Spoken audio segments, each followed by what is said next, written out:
Next up then is the repechage for the lightweight men's single sculls. They're already underway. We're looking at a great recap here of that clean start for the 6 athletes.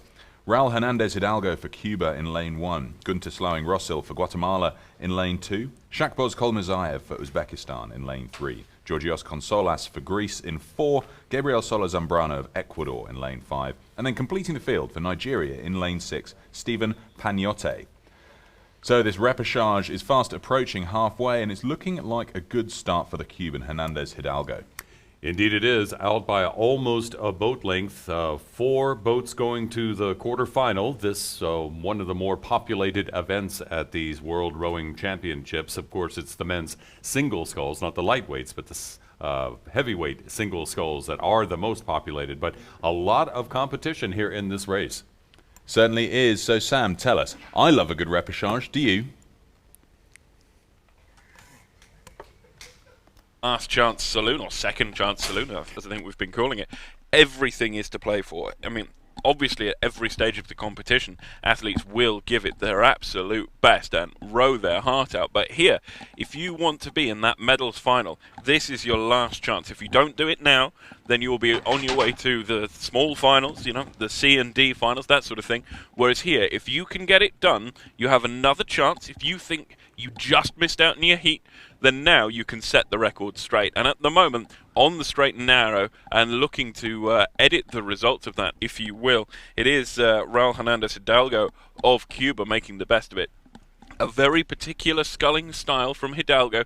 It's a very powerful but quite relaxed stroke. And at the moment, it is showing its merits as we come to 1,250 meters. He maintains the advantage to Shakboz Kolmazayev of Uzbekistan and then Georgios Consolas of Greece. Those 3 at the moment are a bit of a breakaway, a tear away from the rest of the field. The first 4 crews will make it through to the quarter-final. So here you're avoiding positions 5 and 6 because they will be going directly to the E final, which will be for positions 25 onwards. So really, you can either here get your way into the medal final or go directly to the E final. And absolutely, Sam, looking through, it looks like we have a pretty solid sense of who those 4 to advance will be. All sit about just over open water, margin between, but certainly it is Hidalgo leading our Cuban sculler over in lane 1 with an open water advantage still over the gentleman from Uzbekistan.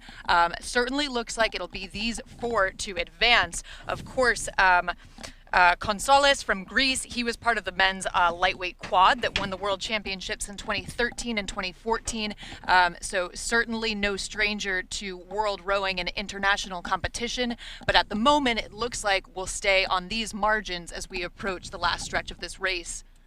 I think it's likely that Sola Zambrano for Ecuador and Stephen Panyote of Nigeria are off the pace at the moment, although this front field of 4 is certainly very competitive. It looks unlikely to change between Cuba, Uzbekistan, Greece and Guatemala, so it looks like the far side 4 will be the first on their way to the quarter-final. Pete? I think you're absolutely right, Sam. Raul Hernandez Hidalgo from Cuba here. Very upright style of sculling, very much like Angel Fournier Rodriguez, the Cuban in the open weight single sculling category. They train together. They clearly have a very similar style of racing, only that Hernandez is in the lightweight category and Fournier Rodriguez in the open weight category. But they're such dominant Cuban athletes when it comes to the single sculling boat class, and it's absolutely what we're seeing here. The Guatemalan is slightly started to drop back. We can see Kolmazayev's bow there, the number 3, just keeping in touch with the leader, Hernandez.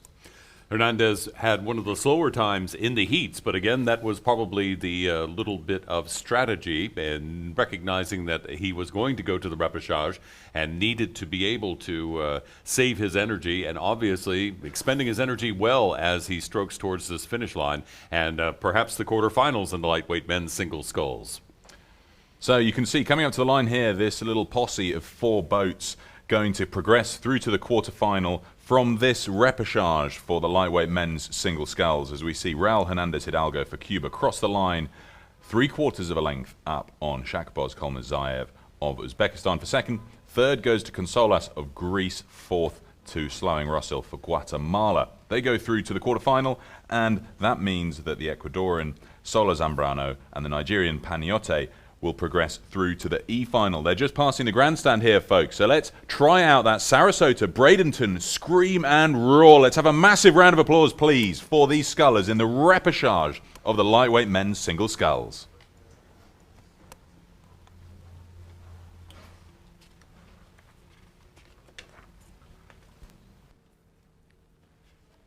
So we've got a chat now.